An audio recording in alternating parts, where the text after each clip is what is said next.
So the way that we identify or we identify stakeholders and communicate with them is through stakeholder mapping and analysis, and there's 4 steps. So we need to identify them, prioritise them. So, you know, we'll come up with a big long list of people that we need to engage with. So how do we prioritise? Because we can't communicate with everybody because nothing would get done.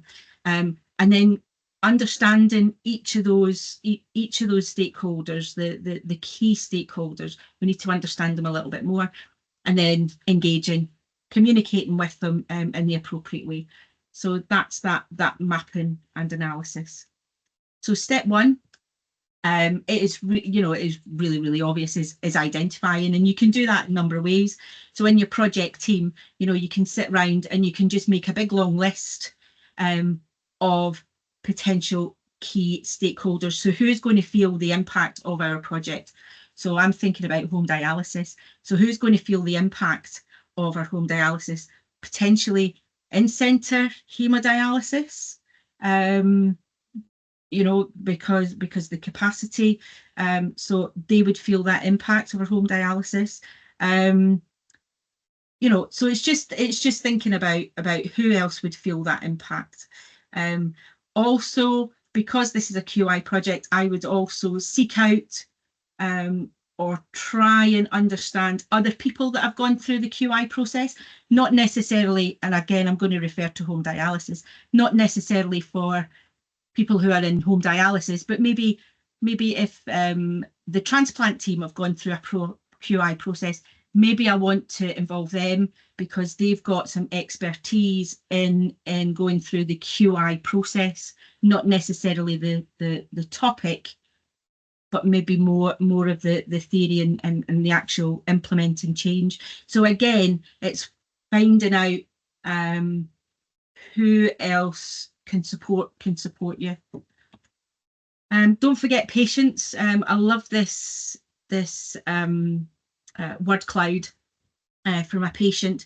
Patients, and I hate the word patient, it's a person who lives with kidney disease, because there's so much more to them. They're not just a kidney. And if you look at this, you know, this is someone who is a home dialysis advocate. And what he says is, he's a patient at the end of the day. So he is, you know, our patients are really, people living with kidney disease are really, really important to be involved, because they're going to feel the impact of your change. And another good way of identifying your stakeholders, we call it the 9 C's. And not every category will have a stakeholder in it. It depends what's appropriate for your project. But it is really, really good, you know, if you've exhausted all your list, you know, you've gone in your project team and you've listed all your people that you could support or could help, or who will be impacted by the project, you know, refer to this, the 9 C's, and say, oh, okay, is there anybody else? Who's our competitors? Competitors is one that sometimes gets missed. Commissioners, you know, do we need to involve, I see Alistair here, do we need to involve the kidney network, those who are paying for organisations, ICBs, potentially, you know, so again, it's just thinking a bit wider. Who's going to feel this impact of the project? So now that we've identified them, we're now going to prioritise them. Potentially, you could have a list of 20, 30 groups of people, and you're not going to communicate with all of them, because, like I say, work won't get done. So in that list, you're going to then sort of place them in this matrix, and you're going to assess their level of influence and level of impact. So if we look at the blue box, so who has, and the question to ask is, who has more power but will have less impact? Who will feel the less impact of this project? You would put those people into that box. For the people with less power, less impact, you would put them into the orange box. with the people who have got less power but will have a big but who will feel the impact of your project, you put them in the pink one. And really the people that we really want to focus on, those key stakeholders, are those who have got more power in the project, who will really influence the project and who will really feel the impact of this project. And that's your key stakeholders. And they're the ones that you're really going to fully communicate and consult with. So once we've prioritised them, so we've now cut down a list of 20 to maybe 10, okay, might be a bit more manageable. We now want to understand them a little bit more, so understand their specific roles, and what really drives them, what drives them come to work, and, you know, what specifics do they know about the subject, the people they work with, and more importantly, what do they fear? So when we talk about change, people fear that maybe they're going to lose their job, or, you know, their role's going to change. So what is it that they fear? And when we understand and when we answer all these questions, we just understand those key stakeholders a little bit more, so that we're involving them and we can communicate with them appropriately. Because we know people don't like change. I'll put my hand up. We don't like change. We're human beings and we're creatures of habit. So that's why we really need to understand them, so that we don't exclude our stakeholders in our project, just for all of these reasons. So we've identified them, we've prioritised them, we're thinking about that green box, we've understood them a little bit more, what they bring, what they fear, and now we're going to engage with them. So we're going to communicate. And the best, you know, and there's various ways that we can do that. So we can do, you could do a project launch and invite all the stakeholders to a project launch. This is what we want to achieve. You could have monthly, quarterly newsletters. You do them via email. We have staff notice boards, we've got patient notice boards. We can do it in all sorts of ways how we communicate. A really, really good thing to think about is having that lift speech. A lift speech is when you're in an elevator from the first floor and you go up to the 9th floor or the 4th floor or whatever, and you're travelling in a lift with the CEO of the organisation. You have, what, 2-3 minutes to speak to the CEO about your project. So it has to be really concise, specific. It's always good to have a lift speech in your back pocket and rehearse it and practice it, because you could have a stakeholder who's might be a little bit tricky to deal with, and you bump into them in the corridor, and you have that lift speech pre-prepared, so you can speak to them sort of face to face. Face to face always works, but then, you know, we do have Teams as well, so there are ways that we can communicate. You know all this stuff. You know what works for people and what doesn't work for people. And you're constantly reviewing. You're constantly looking at your stakeholder list, using that identification and priority matrix, because stakeholders shift. They can move around, so they can move around outside the green box into that blue box, or they could move out the blue box and go into another box, because, you know, everybody's role changes. So you're constantly reviewing those stakeholders and reviewing, you know, your plans for each of those, how you communicate with them. So I think we're going to go into a breakout room now, Catherine, is that right? Yes, and thanks so much, Leanne. That was amazing. Prioritise and if we've got time, communicate with your stakeholders. So I think if we can do this. Sorry, Catherine.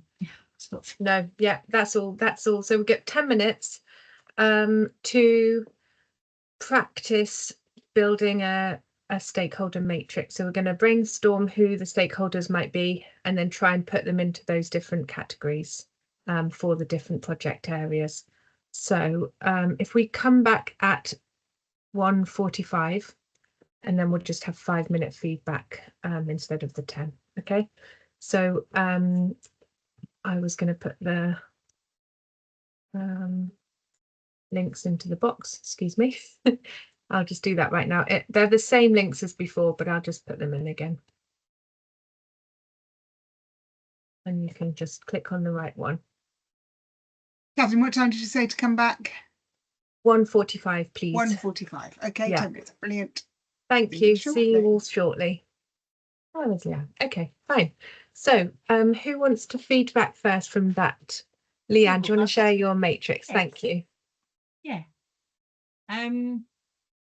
So obviously we're thinking about home dialysis. Yeah. And as we were just shouting out names, groups of people, and we were thinking, actually all these people have got a lot of influence, and you know, and they're really going to feel the impact. We had all these people in that green box, and we had to be a little bit ruthless with ourselves and say, well, actually, do these people have a lot of influence? Are they going to feel the changes that we made? So it just made it a little bit easier then to kind of define who the opinion people are, who we need to communicate quarterly with, and who we need to communicate on a more regular basis. So it was very much, you know, the people that we're dealing with. So obviously the home therapy training team, shared care, the in-centre hemodialysis for shared care, people that provide the machines. Yeah. You know, they have a lot of influence, don't they? So yeah, it was a really good exercise, but we had to kind of ask the question again, you know, where do these people really sit, and be a bit ruthless. Yeah, it was a good exercise. I've never ever in all my years of doing a stakeholder analysis, I've never seen a plumber and electrician. It just that will stick with me now. So whenever I do, yeah, you know, so I'm constantly learning as well. I was really impressed by that. Thanks, Leanne. Do you want to share yours, Julie? Will do. Yeah. I've been nominated as the spokesperson. So like we had Alistair with us, who's very, very good at helping us to start our thoughts going, and so this is where we got to. So we were thinking so we managed to get somebody in each part, and we've just started really getting going just as we had to come back, but really thinking about those people and trying to decide whether they have the less power or more power. But I think that we're quite satisfied at the moment. So we've got our Alistair and Marie in terms of the commissioners, and then we've got our patients. We've put in two sections because they're kind of on the edge, and I think that's often the case, isn't it, when you do these so but it's just important to communicate. That's the answer, isn't it? Yeah, perfect. Thanks, Julie. Looks like. Thank you. Yeah. And then hours for peritonitis looks like this.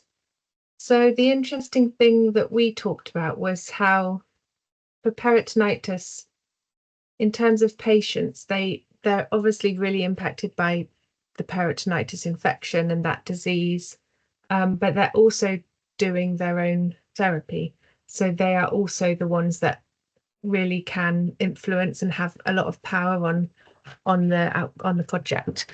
So that was the first thing we talked about, and putting them right up there in the green box. I think they're quite key, and we also talked about how actually that's the challenge for us as a regional network and in the regional project, because we don't really involve patients. We haven't so far involved patients in the project, and how do we do that more effectively? We haven't got anyone in the less power, more impact box, but obviously this is just a start for 10. We talked about the network, but more in terms of like the network of people in the region trying to reduce peritonitis, so that kind of learning community. So they are helpful and influential, but not necessarily as influential as the people in the green box there. Yeah, lots of other stakeholders, and as you said, it was helpful to just try and reduce the long list that we had initially and try and focus, because it does take time and energy to engage and communicate, and it's something that's often like an add-on or a nice to do, but with any change project it's so important. So do use this and really try and think about, then, as Leanne said, now we've identified them, we've prioritized them, how shall we plan a communications, almost like a communication strategy or approach to these groups of people, make sure everybody's on board. Okay, so I'm now going to hand over to Julie, who's going to talk you through the next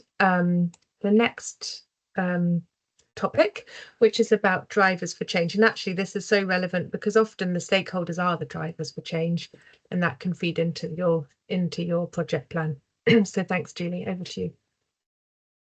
Thank you. Yes, okay, I think you can hear me, so that's good. I just wanted to make sure I had my microphone on. So now you've reached the stage, which is the really exciting part of your project, when you can start thinking about changes that you're going to make. And you can use a driver diagram to order your ideas and plan how to work on them. But first of all, let's think about those change ideas.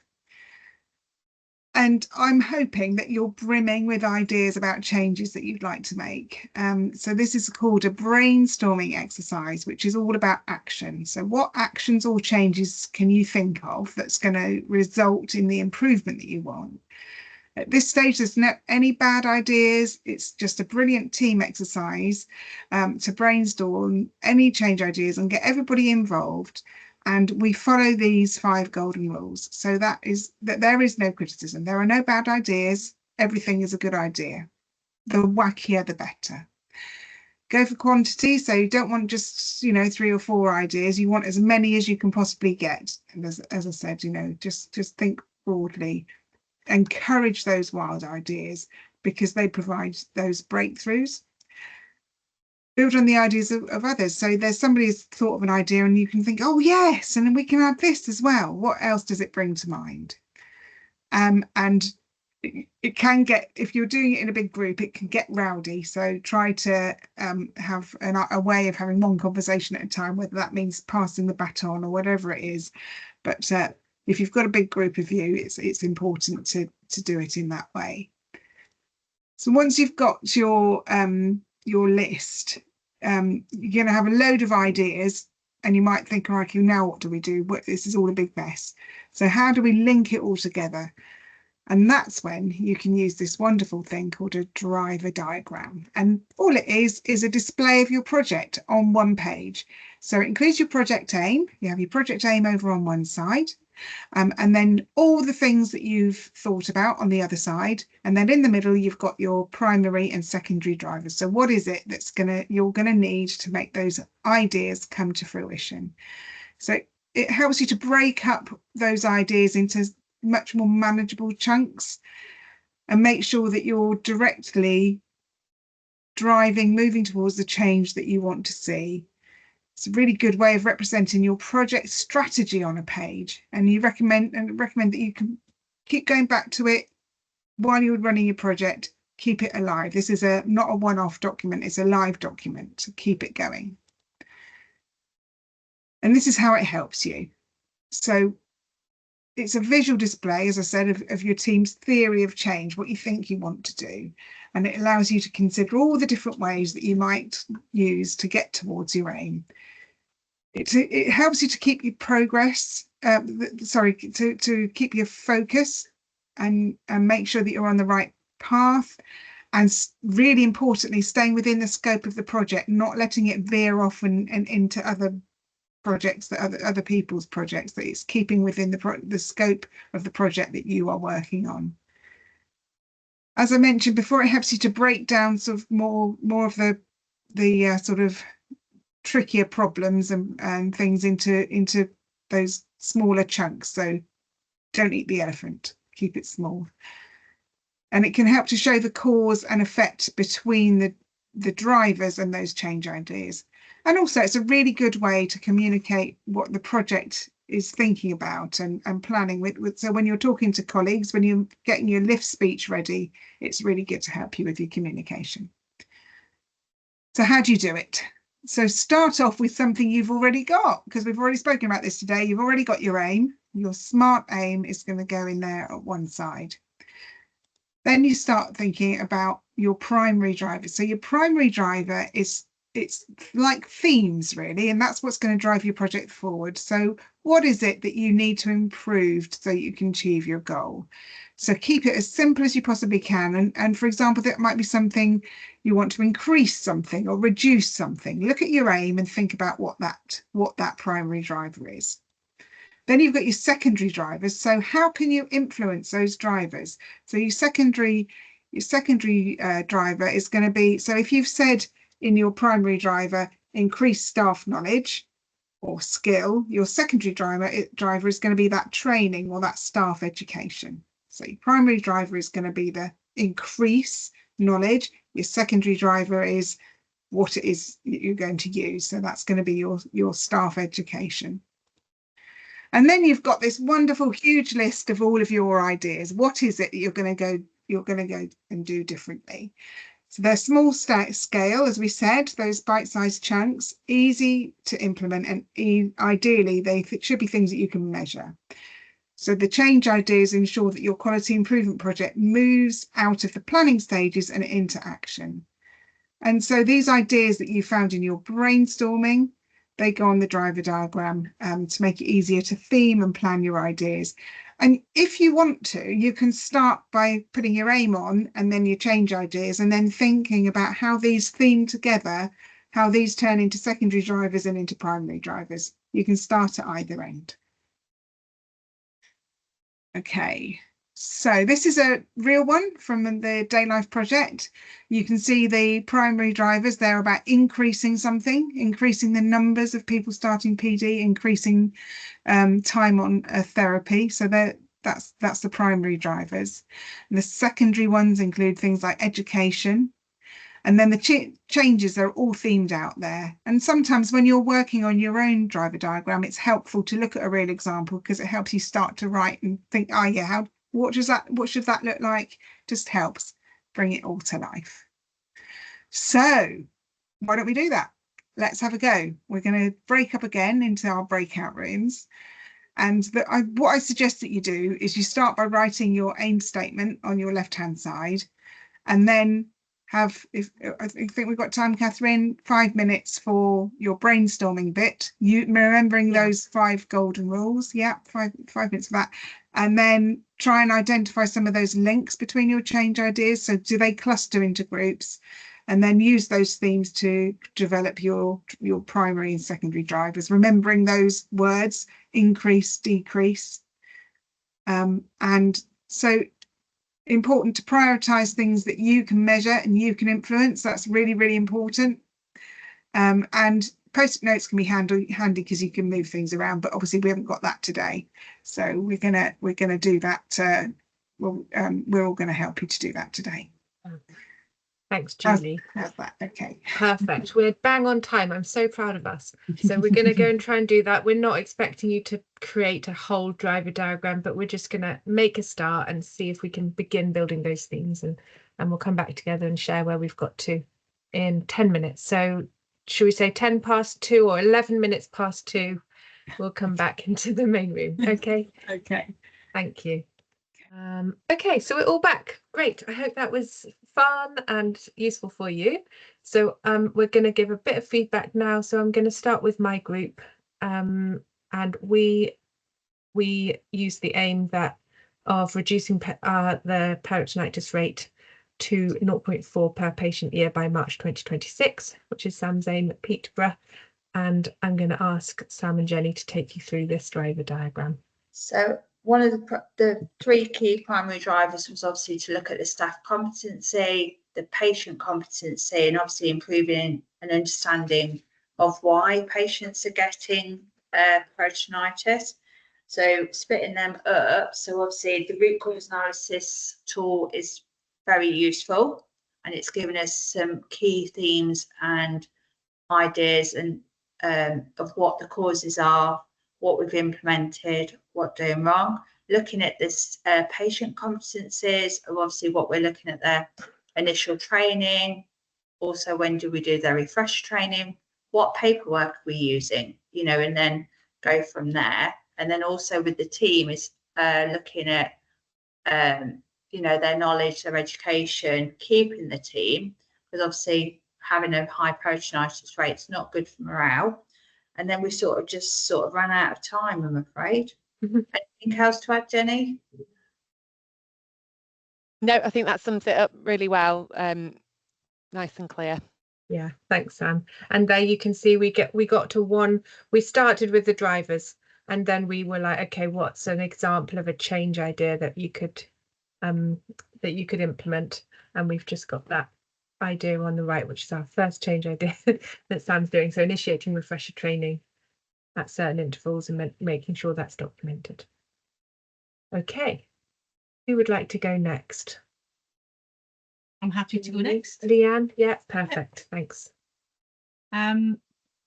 So because we've got 3 different units, we've just got a generic aim that we want to increase our home dialysis numbers in the Midlands by 2026.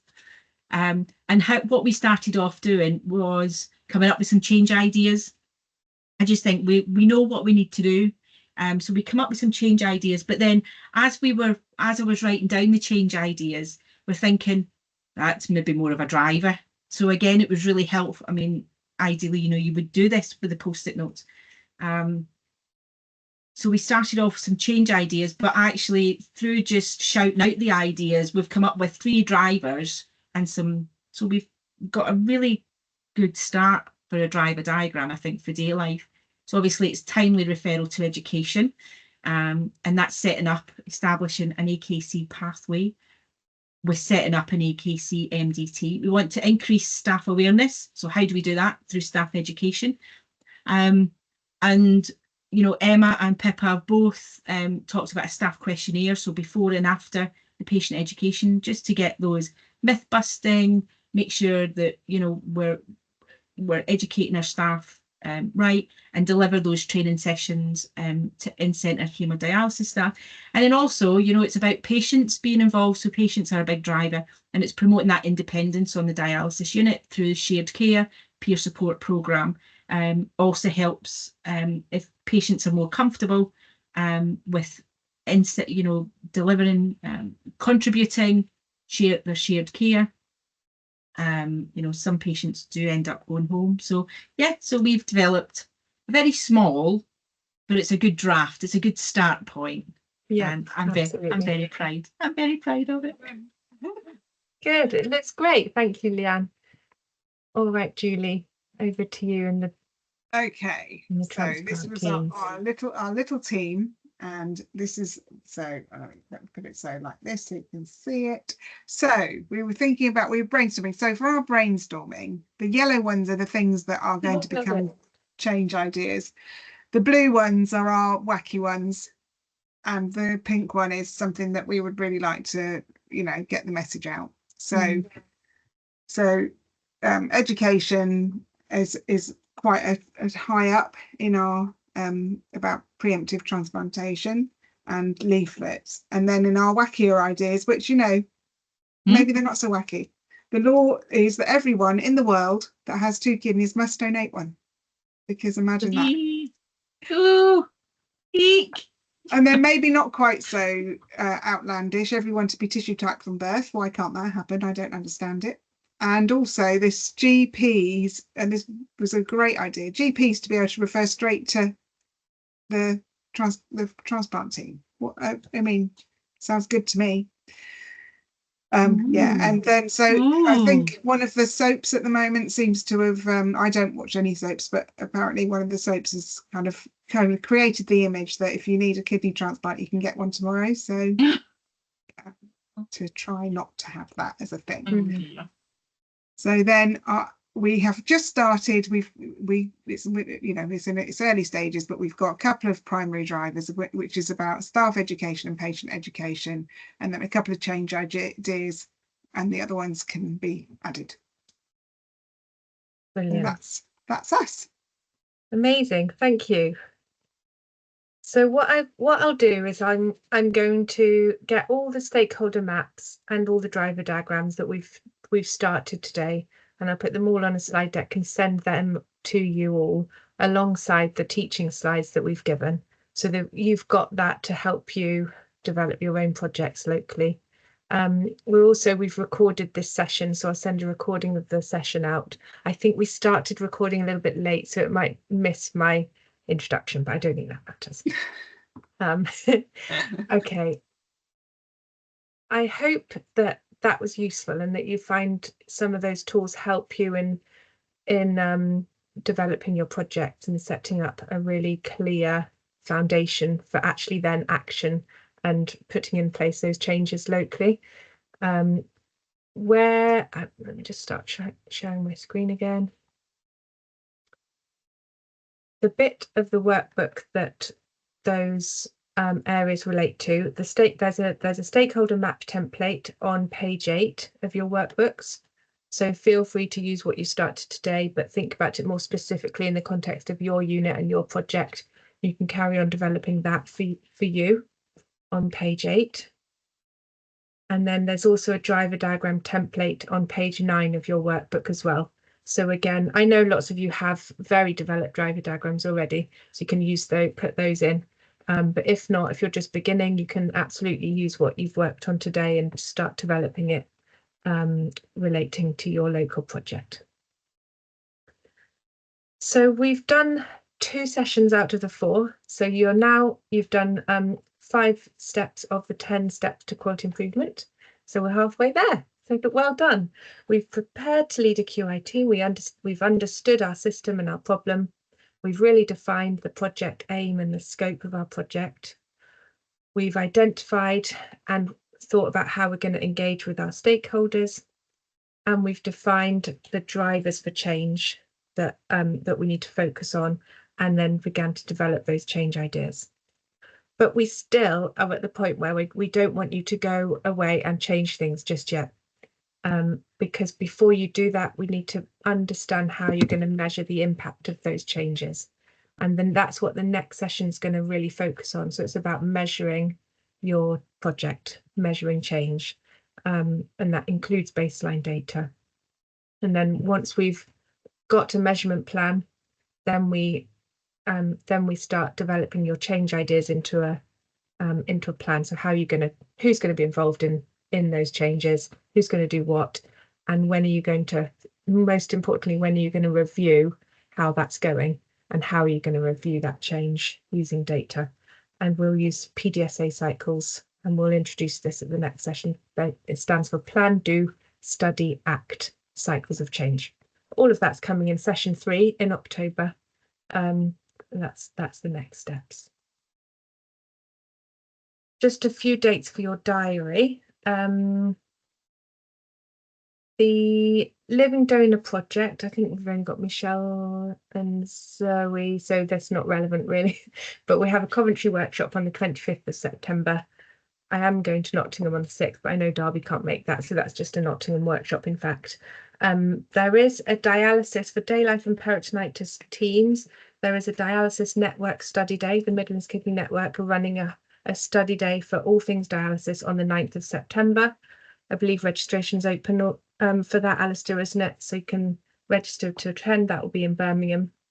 And our next Day Life regional event, just focusing on the Quality Improvement Day Life project, will be on the 15th of October. And again, that's going to be in Birmingham. I'm hoping to schedule a peritonitis focused QI session, but it will be virtual. I'm hoping to schedule a virtual peritonitis session that will be regional in the autumn. And then obviously the next Quality Improvement Essentials course session is Thursday, 9th of October, and that should already be in your diary. The final, penultimate thing I wanted to highlight is this open letter to the Prime Minister, the UK Kidney Association, and a number of different charities have written in response to the NHS 10-year plan, calling for kidney disease to be acknowledged and recognised as a priority. So if you just use this QR code, I'll send you these slides so you can do it in your own time as well. But it's very easy to go on. You can read the letter. and you can add your name to it. And the more people that add their name to it, the stronger it is, and that will be presented to the Prime Minister in a few weeks' time. And then finally, if you don't mind just taking the last few minutes, I'll just shut up for a bit. If you could just give a bit of feedback for how this course has been for you, just this session, that would be really useful for us in our planning for the next one in October. Any questions? No? Okay, well, I'll stop talking and let you fill in the feedback form.